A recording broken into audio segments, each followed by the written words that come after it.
welcome back to another new episode of The Games That Make Us. I am your host, Contra Viction, and today we have a very, very, very special guest, Mr. Midas Games! It is an absolute pleasure to have you on this show today. How are you doing? Thank you so much for having me, Contraviction. I am super excited to talk to you about games. Like, I love talking to you about games. You're super dope. So let's get into it. And I'm liking the top. You're looking mad swaggerish right now. Oh, thank you. Thank you. Thank you. You know, I'm usually repping for PlayStation, but today I had to represent for my Don Link because I was super excited about that Hyrule Breath of the Wild prequel. So yeah, representing for Link today. But yeah, loving it. Thank you for having me. Oh, well, speaking of that, so how are you feeling about the remasters that they've released to the public? Oh, the Mario ones. Mm-hmm.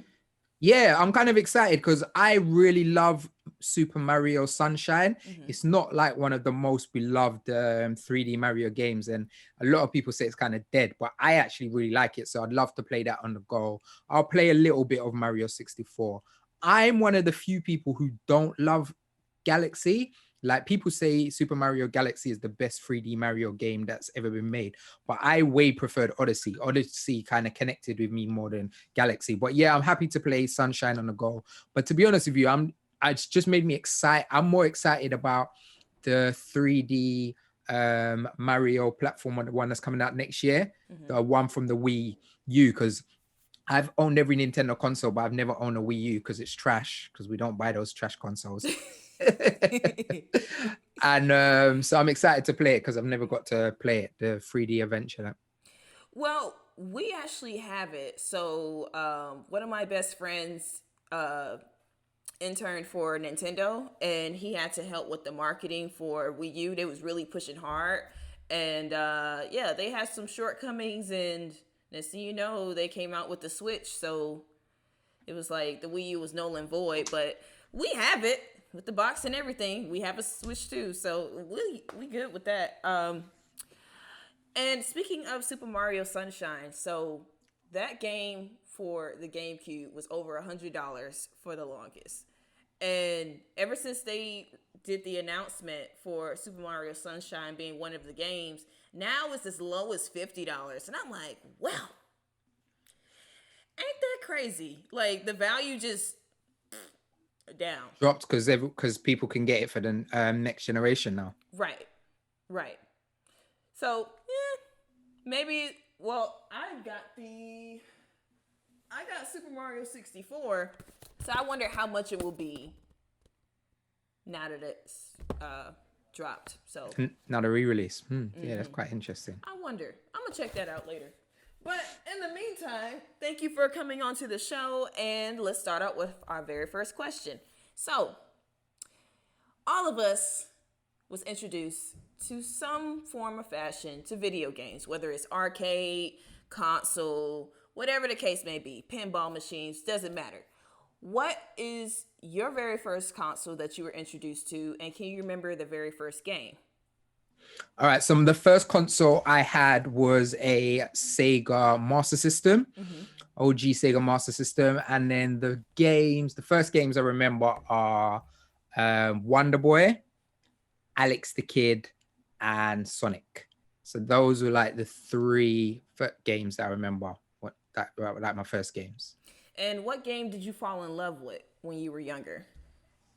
So I really enjoyed Alex the Kid with his big fists. That was sick. I really like. There's quite a few games that I really loved when I was younger, but a game that proper like grabbed me as a kid was Street Fighter. Like, actually going into the arcade and hearing the sounds, and I don't know why, but I always remember the sounds of the elephants in Dhalsim stage because it was so loud. It was like, and you could hear it loud in the arcade, and because arcades are loud, and all I remember is Hadouken, and I was just like, that game is crazy. Like, I've actually got Street Fighter 2, the remaster on my Switch, and I play with the new graphics, but I play with the old sounds because like those sounds just bring me back to my childhood. So yeah, Street Fighter, Sonic, like those games, what as a little kid really grabbed me. So what would you say is your favorite console of all time? Okay, so my favorite console of all time is two consoles. So it's either, and people think I'm weird for this, the PlayStation 4. I think the PlayStation 4 is an excellent console. I love it. Spider-Man, The Witcher, Wild Hunt, so many games. The Last of Us, Last of Us Part 2, Ghost of Tsushima, and like the greatest game ever, Final Fantasy VII Remake. That console is sick and people underrate it. But one of my favorite consoles ever is the N64. The N64 was incredible. Like GoldenEye, Ocarina of Time, Super Mario 64, Banjo Kazooie, Perfect Dark, Mario Kart. Like that console has classics for days. And the reason why I love that console so much as well, it was the days me and my friends would be in a room together playing games together. And four of us could sit in one room, all gaming on one console. I loved the 64. But you know already, I've got a soft spot in my heart for the Dreamcast as well. Yes. Dreamcast is the most underrated console ever made. So soft spot for Dreamcast, but I would say it's PlayStation 4 and N64. They both super special to me.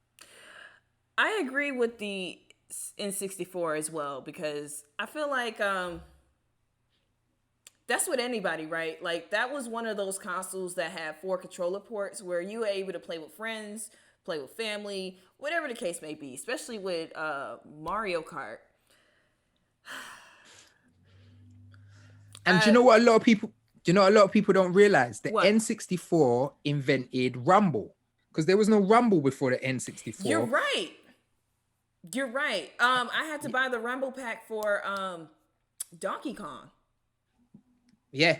And if you had it for GoldenEye, you'd feel the rumble when you shoot, and the rumble was external and you had to put it in underneath. And so PlayStation, Xbox, everyone who's got rumble in their dual shock controllers and that, when you're feeling all your rumble and your dual shocks, that all come from Nintendo. Yep, including analog sticks. Analog sticks is the reason why it's like by default, it's on every controller, every single controller. Shoot, even the Switch controllers, this little analog sticks. Yeah. It started from them. So I started off as a Sega kid. So Master System, then I got the Mega Drive. Loved the Mega Drive. Mortal Kombat, Sega, like loads of games on the Mega Drive. But then I got a Super Nintendo. So my Super Nintendo was my first Nintendo console. And I was like, oh my God, this is sick. And then that's when I got introduced to Mario. And I played one of the greatest games known to man, Link to the Past. And that was my journey onto RPGs. That's why I'm such an RPG guy. So yeah, Super Nintendo. And then that's when I stayed with Nintendo. And I got every Nintendo console other than the Wii U. And then the kind of me being introduced to being a hardcore gamer and taking gaming proper serious was when I got my PlayStation, my original PlayStation 1, and I started playing games like Final Fantasy, and like really learning about RPGs and getting lost in RPGs and third-person action adventures. But I've had practically every console. Like I've had, the only Sega console I haven't had is the Saturn, and the only Nintendo console I haven't had is like I said to you, the Wii U. Oh, and I never had the original NES, and I've never had a Neo Geo. But like all PlayStation consoles, almost every Nintendo console, almost every Sega console, like I'm a gamer. I've had them all. I've had Game Gears, Game Boys, Game Boy Advance, Game Boy DS's, like I've had so many different consoles. Like I'm a gamer through and through. Speaking of Game Boys, give me 5 games that you were addicted to. Okay, so Tetris on a Game Boy. OG Tetris was sick. There's a Super Mario on on the Game Boy that I completely forgot about until the other day when Nintendo did the 35th announcement and the music was playing. I was like, oh yeah, man, used to jam to that still. Link to the Past, I have to mention it again because it's such a good game. What else? Did you say 5? Yeah, even if it's from Advance or Color. Pokemon Yellow was like my Pokemon. first proper Pokemon Yellow. And mine's gone blank. Do you know what as well? I know I've said Sonic a lot, but there was a 6 Sonic game on my Game Boy Advance as well. I think I've still got I got the limited color Game Boy Advance SP.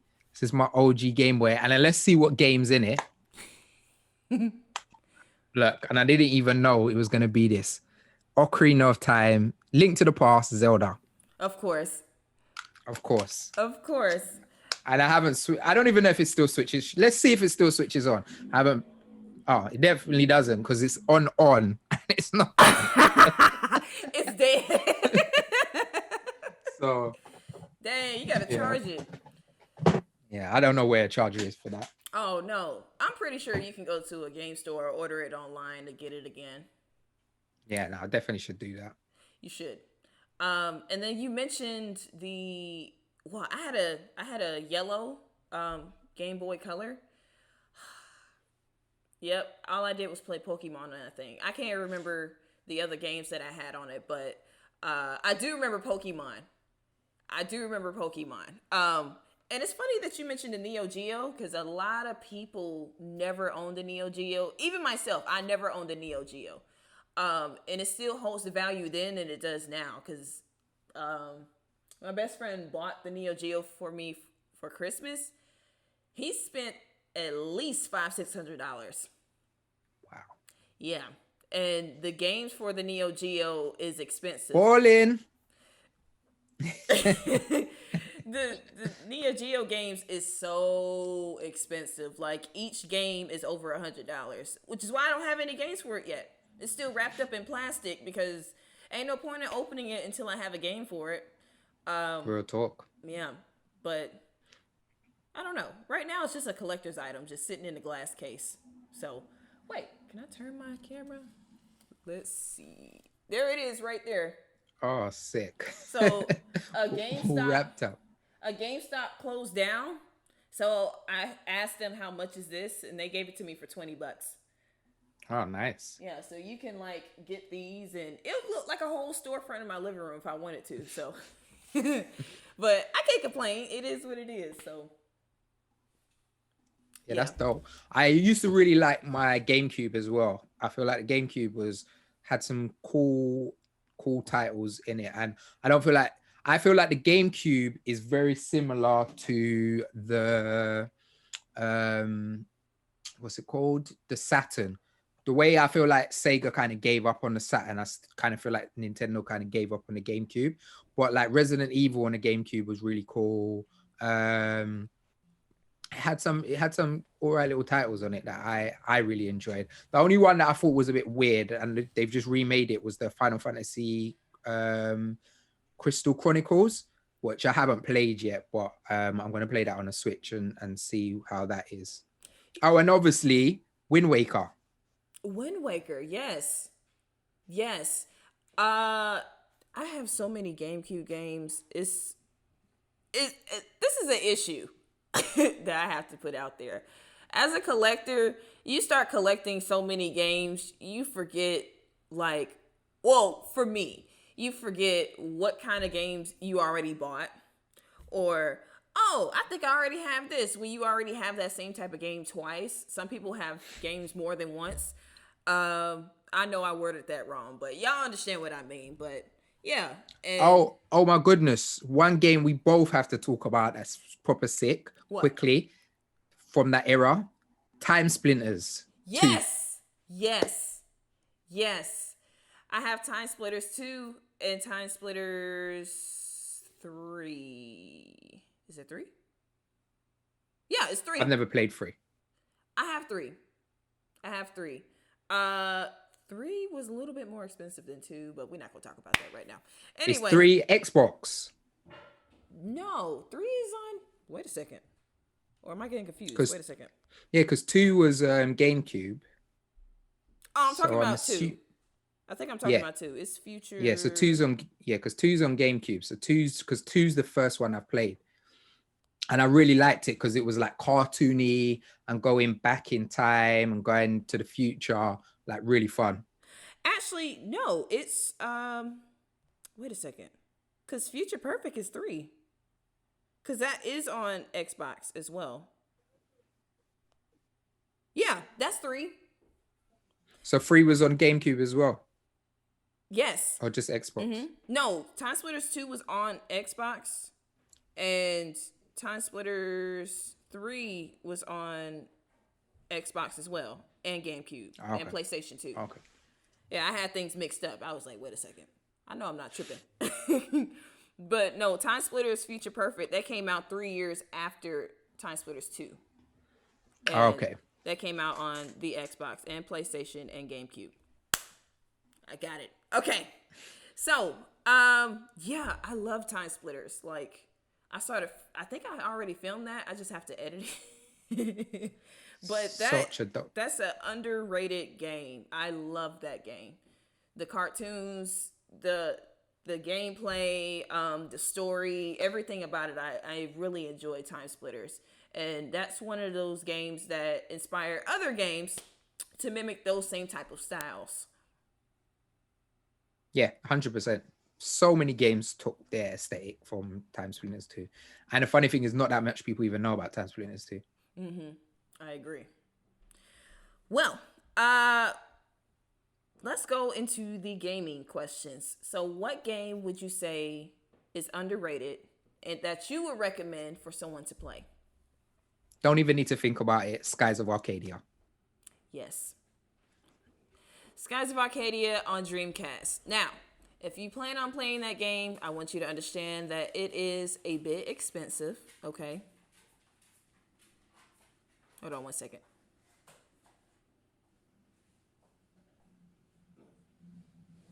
No, I'm filming. Keep going. I got shit to talk. Can't wait till you do it. Okay. Well, be careful. Anyway, what I say, Time Splitters? No. Skies of Arcadia is a pretty expensive game on Dreamcast. Nobody. My dog. Go. Okay. Just wants to be in the show. Yeah. He tried yesterday as well. It's like, oh, no, you don't.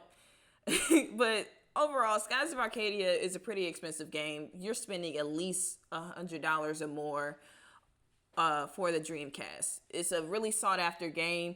I believe that it's on. Wait, no. I take that back. It's only on Dreamcast, from what I'm aware of. So my little brother's got my original Dreamcast with a load of games, and I've told him go and hunt out and see if Skies of Arcadia is in there, because I didn't even know that it was worth a lot of money anymore. Because obviously I just played it when I was younger, kept it, and I gave it to my younger brother, which like a lot of people do when it comes to giving consoles to their siblings. But I'm like, go and look through those games and see if Skies of Arcadia is in there, because if it is, like I need to find that. Plus Grandia HD as well was sick as well. Another RPG.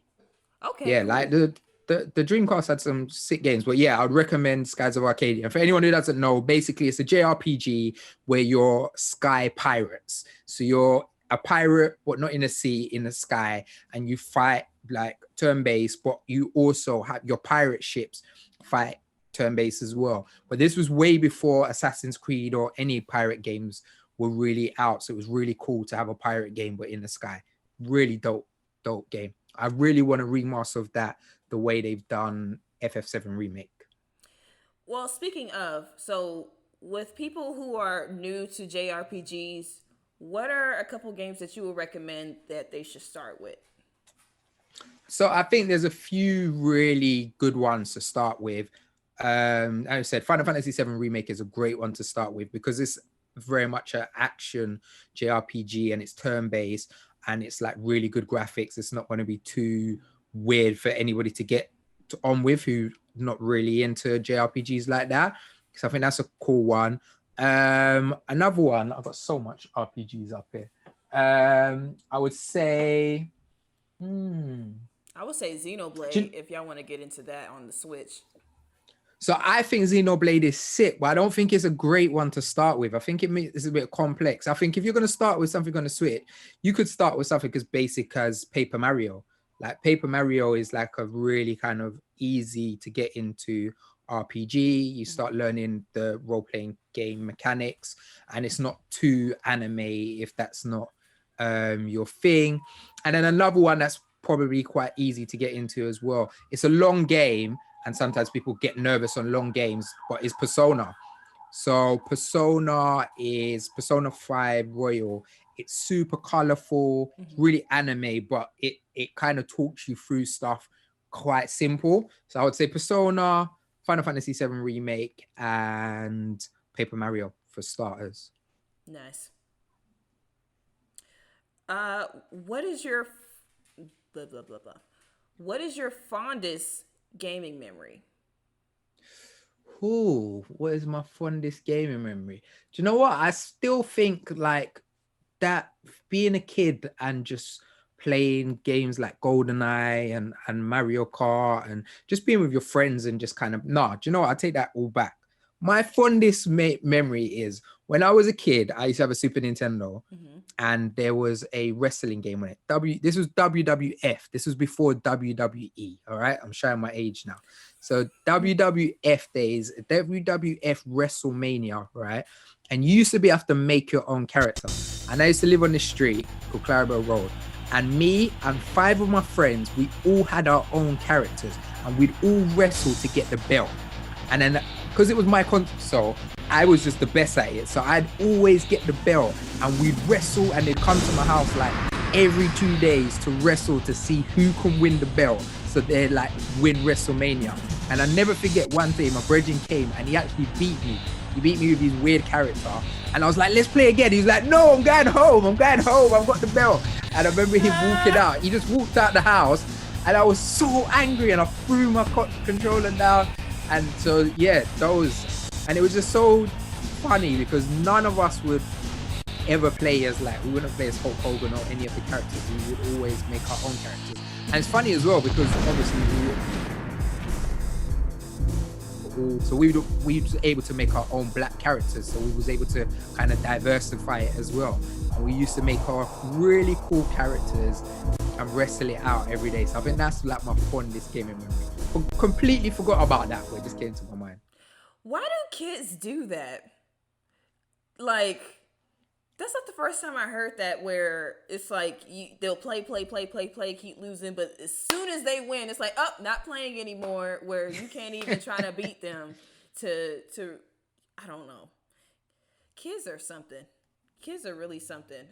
Even me, like playing Mortal Kombat and Street Fighter with my cousins and stuff, I used to cry so freaking bad because they will beat me. They was the type where it's like, nope, we not just gonna let you win because you a girl or because you're younger than us. You gonna really have to work for this win. That was them. So you gonna learn today. Pretty much. My mom would be like, oh, let her win. You're like, nope, she gonna have to learn like we did. Now that's fair, you know. That's good. You learn the proper way. Yeah, pretty much. So my final question before we hop into your career and what got you started in the industry in the first place, what game would you say influenced you to be the gamer that you are today? So I know I've spoke about them quite a bit already, but 2 games are the games that I honor as the games that make me a hardcore gamer. So the first one is Ocarina of Time. Ocarina of Time was the first game where I got lost in a narrative, got lost in having emotion towards my character and what they're going through. Like, big spoiler for anyone who hasn't played Ocarina of Time, but it's a how many years old game now, right, that when young Link goes into the castle and he gets the Master Sword for the first time and he pulls it out and he becomes an adult. Oh my goodness, that blew my mind. And the internet weren't what it was then, so I didn't have any spoilers, so I never knew that was going to happen. So that game, and I remember the first time getting a Epona and you rescue Link's horse and you jump over and they show you like a cinematic, and I was like, oh sick, I got a horse, fam. And you just riding around Hyrule feeling like a bad man like that. Those moments just changed me. And then the game that I say that made me a hardcore gamer, the reason why I'm a gamer today, is Final Fantasy VII. Final Fantasy VII was the first time a JRPG just grabbed me and say, yes, this is what you want to do with your life. And that's when I started wearing the badge of honor as a gamer. So those are the two titles that really define me as a gamer. And like I said, Street Fighter as well. Street Fighter is so important. Going to an arcade and experience like gaming for the first time. So yeah, those are the games that really solidify me as a gamer. Would you say you becoming a TV host for your gaming show was your first choice? No, it wasn't actually. I used to be a dancehall artist. People don't know that was like my plan. It was always music. I always wanted to be a musician. And then I was on a TV show over here in the UK, and I just really loved talking to the camera and just talking to things, and that's what got me into presenting. But I used to do music presenting on a TV over here. So we got a station called 4Music and Kiss TV, and I used to like interview musicians and stuff. And while I was doing that and I was doing my music career, like I was always gaming. Like gaming was always part of my life, but I just never thought of it as a job. Like it was never something that I thought of. And what really got me into wanting to become a gaming presenter is getting frustrated and getting fed up of not seeing anyone who looked like me doing gaming presenting. So when I watch IGN, when I watch Kind of Funny, when I watch GameSpot, like I loved watching all of their content, but I didn't see no black faces, and it just kind of irritated me. And I was like, you know what? I'm not complaining. I'm gonna do it. I was like, you know, I'm gonna create my own gaming show. So me and a guy called Richie Gist came up with GGR, took it to a big station over here called GRM Daily, and yeah, that's kind of been in the past. And then I gave up music about 3.5 years ago, and now it's all game, baby. It's just life with a gamer. What would you say what are a couple things that you would change about the gaming industry since you've been in it thus far? So I feel like the gaming industry has changed. I've been in it for 5 years, and you can see the growth in the industry. But the main 2 points is obviously one, the lack of diversity, having more black faces in more prominent positions. That I'm lucky, like I'm one of the very few black TV presenters in gaming, and not just in the UK, around the world. There's not many black TV presenters. Like I present a show called I present a show called WTF on Jinx Esports TV, which is an international gaming station. I get to talk about gaming, but there's not many black faces even on TV like that. So that's something that needs to change.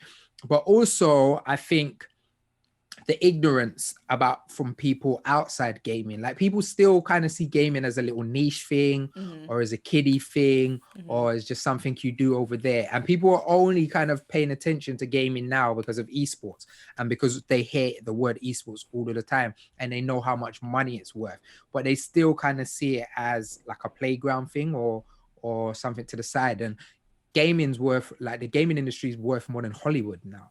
Like it is worth so much, and it's an industry that spans generations. So there's games for adults like The Last of Us, like Resident Evil. These games are not for kids. GTA, kids shouldn't be playing it. These are pieces of entertainment for adults. And then there's ones that are cross genres like Mario that everybody can play, or like Pikmin or something like that, or Animal Crossing. So I think it's, yeah, the 2 things I would say is more diversity, seeing more prominent black faces and people from different creeds in great positions within gaming, and that stupid stereotype of gamers are just fat white guys who sit in the basement. It's not true. It's not true Look at us. at all. Look at us. It's not true at all. And I wanted to also touch on that subject too. I need people to understand that the video game industry isn't limited to only streamers or content creators. There's people who are developers, there's people like Mr. Midas who are TV hosts, there's interviewers, there's so many different aspects to the gaming industry that people can get involved with instead of just sitting at home and playing games. There's nothing wrong with that. People make money all the time from esports or even just getting paid sponsorships to play games all day. There's nothing wrong with that. But don't limit your vision to this is what we only see, because that's only just perpetuating a stereotype that we're already dealing with. Yeah, it's super true. It's a business, isn't it? So what you're saying is right. It's a business, and for a business to work, you need everything. You need marketing, you need PR, you need social teams, you need editors. So even if you're like, I really want to get into gaming, but my channel's not blown up straight away, you can still work in the gaming industry while working on your craft and while working on your channel. You don't have to be like, oh, if I don't have 1 million subscribers, I can't be in gaming, because there's so many other aspects to it. It's not just one lane, like you said, Contra. I agree. And another thing that people keep it's still frustrating to me because they're not doing the research is when they assume Black women don't play video games. We're here. You're just not looking. I've known so many women. You can scroll on my follows. There's so many women that play video games, especially Black women. I need y'all to open up your eyes and see that. They play JRPGs. Yes, they play JRPGs. They play fighting games. They play competitive games like shooters, Apex, Call of Duty, everything. And there's some amazing ones like yourself, Contra, doing things. There's Sunpie. There's like Black Girl Gamers, Nay Saga, Tien and Mercedes. Like there's so many great Black women who are flying the flag and just love gaming. And they're out here. We're all out here. So like the oh my God, the girls game is the dumbest thing. Anyone who says that sounds like they're 5 years old. Yes. And they need to give credit where it's due for a lot of these Black women, like X Myra and Ebonic Sims. Yes, they're one of the biggest reasons for why there's more of a Black culture within Sims 4 that wasn't being provided by EA. They were jumping in, providing the CCs, different designs, things like that, because that's what they love to do. But they're not getting paid from EA to do it. And that's a problem. Like how much farther do we need to go before y'all finally see, like, we've been here, we do like these type of games. You need to diversify within the gaming industry. But then again, we can't assume that people would give more Black faces within games if there's no Black faces on the teams that are being ran.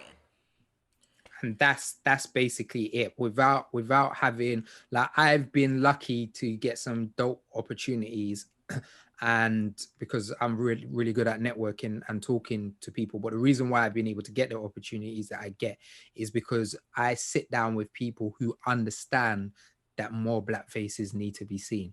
Like I've presented award at like BAFTA Gaming Awards, and I've just hosted 2 shows for Gamescom. But the reason why I got those opportunities is the person who was in charge at that place understood, big up Joe Twist, that more Black faces need to be seen. So she reached out to me when opportunities arise. But a lot of people within those ecosystems don't.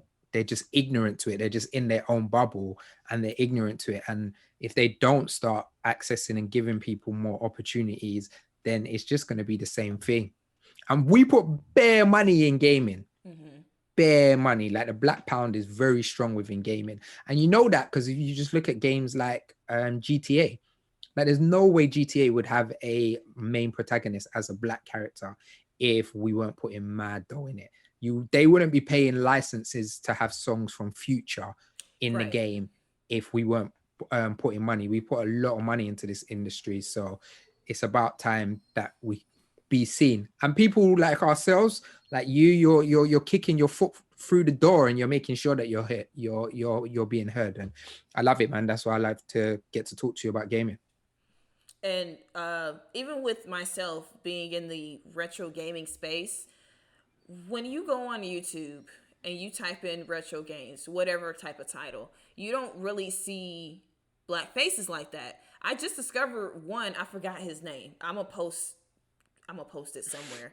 And he's a black guy who's into games, and he talks about collecting and the values. And I'm like, wow, this is freaking dope. And I subscribe, but it's like a lot of those type of videos. It's older white men and like a small percent of white women, but I'm not seeing enough of us in that space.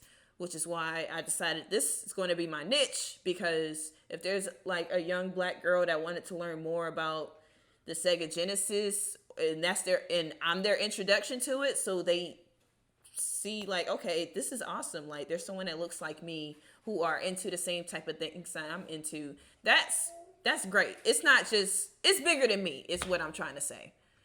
100%, man. And that's what, and your content's dope. I love what you do. Like, I feel like you're completely unique from any person that I watch or anyone I've subscribed to.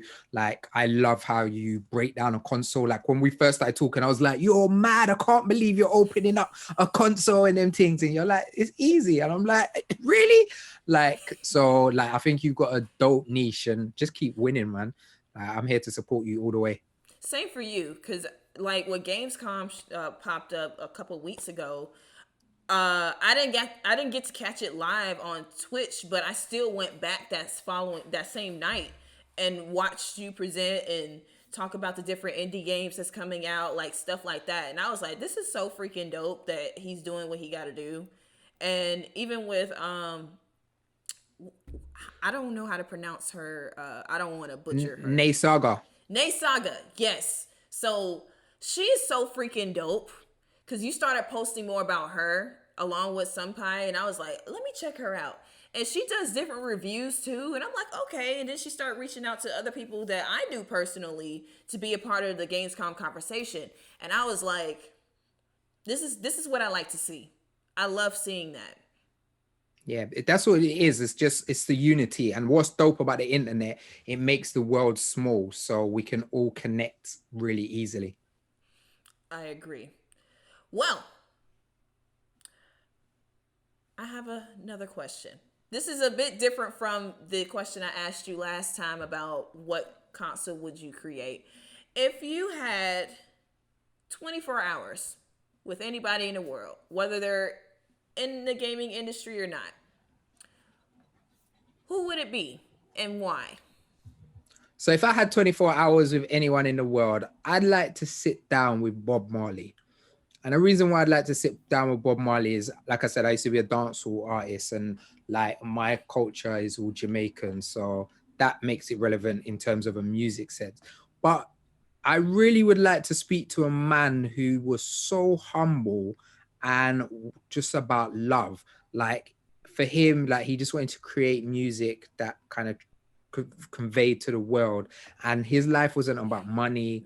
It wasn't about having, like, one interview he says, the white presenter says to him, are you rich? Have you got loads of money? He's like, rich? What do you mean rich? If you're talking about rich in money, no. But if you're talking about rich in riches in life, I have it all. And I was like, yo, like, we're all rich, you know, we're rich with talent, we're rich with creativity, we're rich with ideas, we're all rich. We just have to turn them riches into bank balance rich, so we can buy the big houses and the cars and look after our family and wealth and build something. But just to have a talk with someone who's just about life, that's what I'd like to do. And if you were to choose someone within the gaming space, who would it be? I would probably sit down and talk to, who would I like to have a conversation with? Well, I'm a big Nintendo guy, and I'm a big PlayStation guy, so either of the heads. But yeah, I'm not sure if there's anyone in gaming that like, there's loads of people that I'd like to kind of see why they've done the route they did or something like that. I'd like to talk to a young Shiam, can't even say his name. Basically the head of Nintendo. I would like to talk to him when he was young, when he first was making the N64, and see what his vision was for gaming then, when he was fresh, rather than now now he's been in the industry so many years. So, wow, that's a really interesting answer. Because you've mentioned that you don't want to talk to him now, you want to talk to him then when he was eager to get a part of the industry in the first place and have all these sorts of ideas. Because when you mentioned that, I'm really interested in talking to Alan Alcorn. Alan Alcorn is one of the main designers for Pong, and he worked hand in hand with Nolan Bushnell, which is the creator of Atari. I just wanted to like pick his brain and learn more about what made him design Pong and what inspired him to be a part of the industry and stuff like that. That's something I'm really interested in. But I'm just a nerd for older stuff like that. So Do you know what as well? Who would be probably pretty cool? I can't remember his name, but there was a black dev designer, and he was basically the person who was meant to have made the first game cartridge. So even before Super Nintendo or Mega Drive, he made a game cartridge, and he was like, I can't remember what his name. So he would be someone great to talk to, other than just Miyamoto, because like being black back then, he was like probably the only black person working in the gaming industry, and I would love to talk to him. Jerry Lawson. That's it. Jerry Lawson is one of the few African American engineers that pioneered the very first video game system with interchangeable game cartridges called the Fairchild Channel F. Yeah, so the Fairchild Channel F, to people who don't know, was the first console that you could switch the cartridges. So before the Mega Drive, before the new Super Nintendo, just unfortunately never blew up. But if his console blew up, he'd probably be more famous than half of the people out there. And he was a black engineer. Incredible. Yeah, I agree. Because what I'm trying to learn more about is when I was watching a documentary on Netflix, his son was like, had I not done this, nobody would have known more about my dad. So there's no telling what other black voices and black people who've created different things that didn't get the spotlight. Yeah, 100%. And it really made me think like, dang, man, that's... So now I'm really I wrote it down to make sure that I know his name permanently. Just like how we know all these other names with Nintendo, PlayStation, Xbox, Sega, like Atari, I have to know his name too. 100%. Yeah, put his face up so everyone knows what he looks like as well. Yes, absolutely. Jerry Lawson, you guys. Y'all learn something new today. Well, y'all learned a lot of things. Y'all definitely learned something new today. Y'all gonna learn today. Y'all gonna learn today. Well, so one of my final questions is, based off your experience within the gaming industry today, where do you see yourself 5 years from now? Do you still see yourself within the gaming space, or you want to go a different direction? What you think? Oh, 100% staying in gaming. Like my plan is I want to be the biggest gaming TV presenter ever. That's what I want to be. I want when you ever think of a video game TV presenter, you think of Mr. Midas.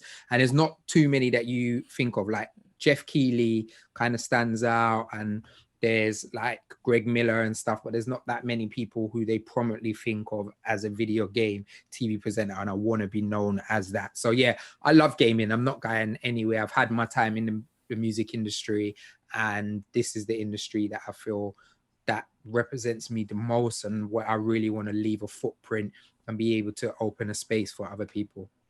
So like the Marquise Brownlee of gaming presenting. Yes. Because I know there's other tech giants, but I love Marquise Brownlee. I mean, he's one of us, and I really appreciate that. He's filling up a space that needs our faces. So, as well as you, we need to have more people like you within the space. Just interrupt the normal and make Bad up the normal. And make this normal. New normal. New normal. New normal is having more of our faces.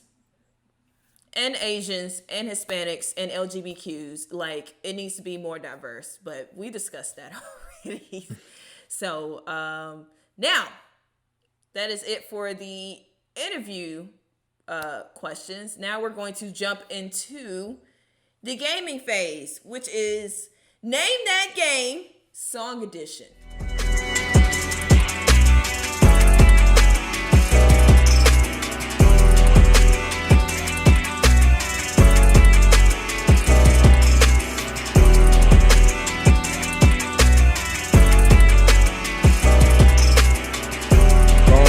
About to go down. How much of that have you drank? Saki. Not much. Not much. So I'm going to take a shot every time I get a question wrong. Oh, boy. Party time. Are you ready? Yeah, I've got a feeling I'm going to be so rubbish at this. You'll never know. You never know. I tell you like I tell everybody else. You may do better than you thought. You may do better than you thought.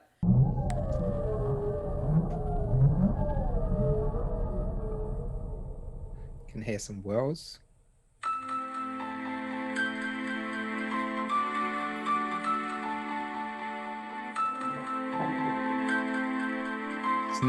It's not ringing any bells so far.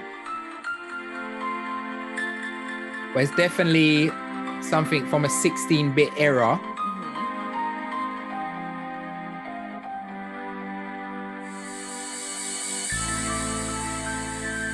I'm just going to give a guess.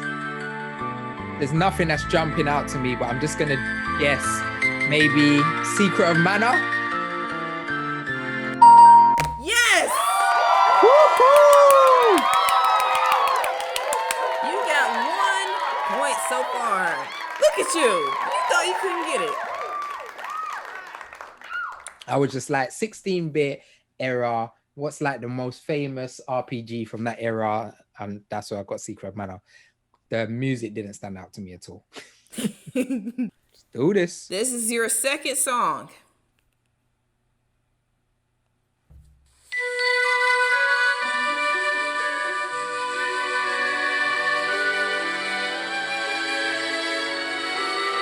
Sounds happy.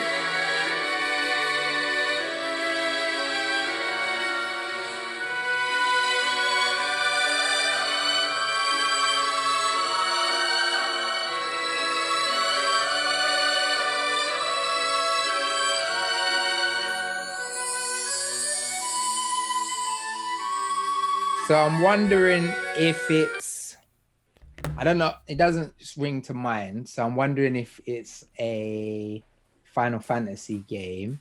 And if it is, it's got to be a Final Fantasy game that I haven't played.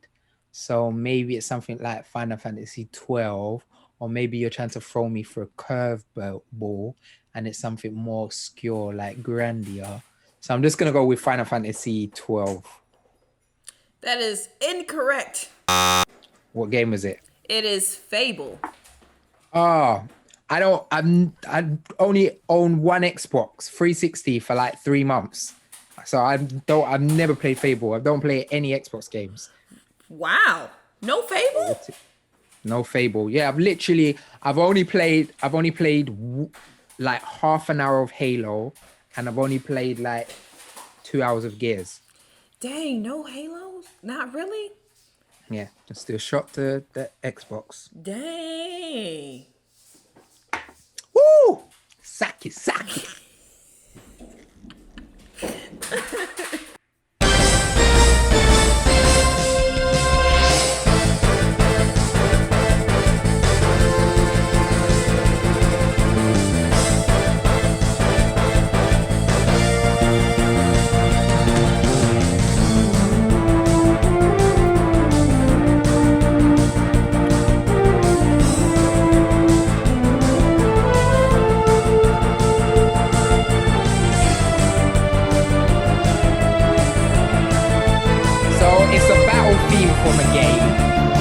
I can already tell it's a battle theme from a game, but what battle theme is it from? Sounds familiar.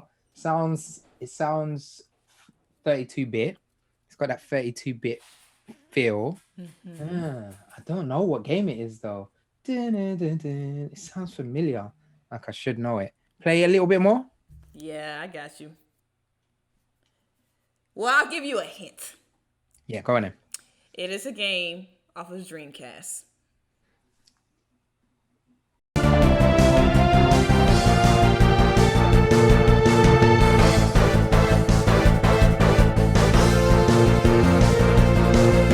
It can't be Skies because I don't remember that Battlefield in Skies.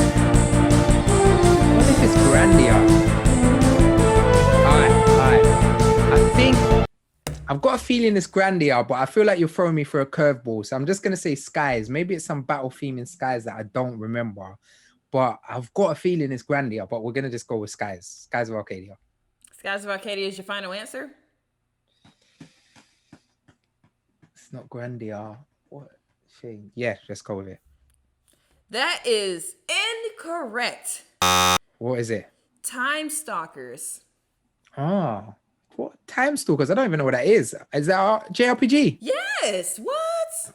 I'm gonna check that out when we finish. Look, let me show you. It came out in 99. Well, of course it came out in 99. Dreamcast came out in 99. Time Stalkers. I'm gonna check it now.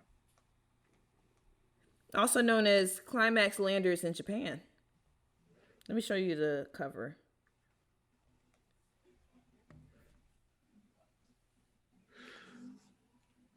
Oh, yeah. I don't think I've ever seen it.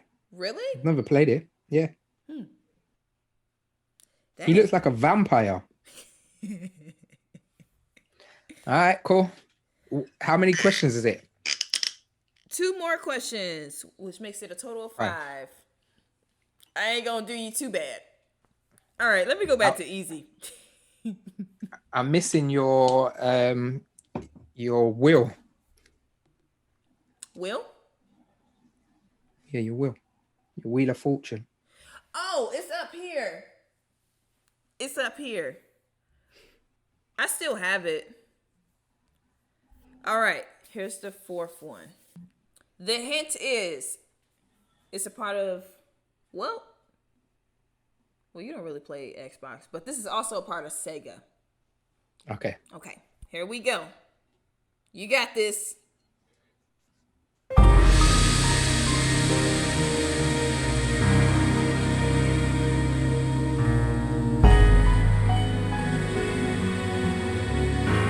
It's an RPG. Is it Shenmue? Yes, it is! Yes, it is. Shenmue is old school, man. I remember being in Shenmue and delivering parcels and stuff and going on a forklift and doing a job. So Shenmue is the first game that I didn't play a character who did a normal job, which is just like in bear games now. All right, are you ready for your final question? Yeah. All right, here we go. It's one of my favorite songs ever.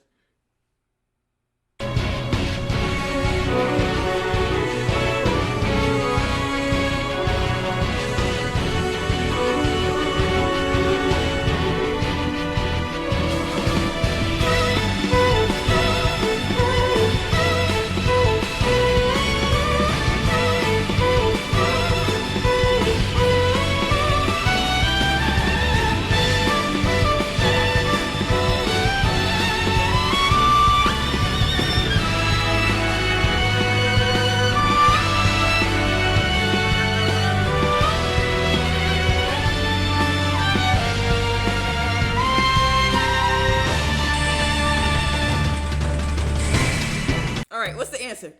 All right, so it's one of the best series in the world, but it's not one of the best games in that series. So it is Final Fantasy. But what number Final Fantasy is it? Mm-hmm. Well, let's reveal. And I believe that it is...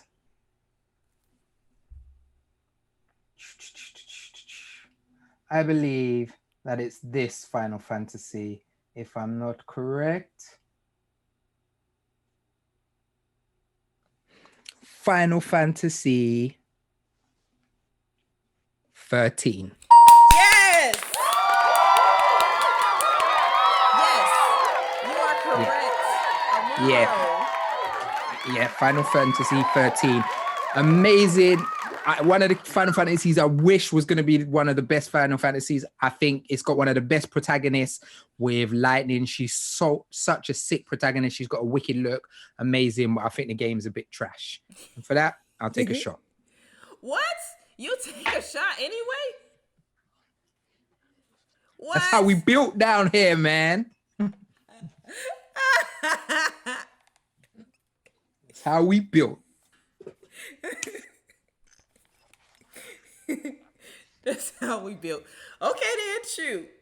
Well, you got 3 out of 5, right? Yeah, you got 3 out of 5. So you are a winner in my book. You are a winner in my book. Winning gang, RPG gang. RPG gang. RPG gang. Woo! Go ahead and tell the audience what you're currently working on and where they can find you. You didn't see my confetti. Look.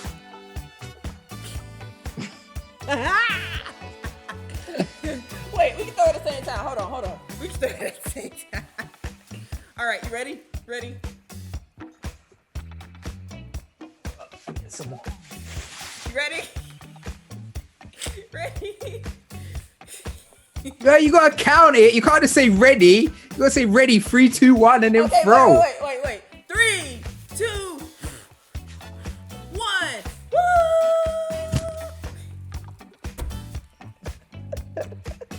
You're gonna learn today. Hilarious. Tell the audience what you're currently working on and where they can find you. So I always release videos on my own YouTube, release 2 videos a week talking about JRPGs, third-person action adventures, PlayStation, Nintendo games.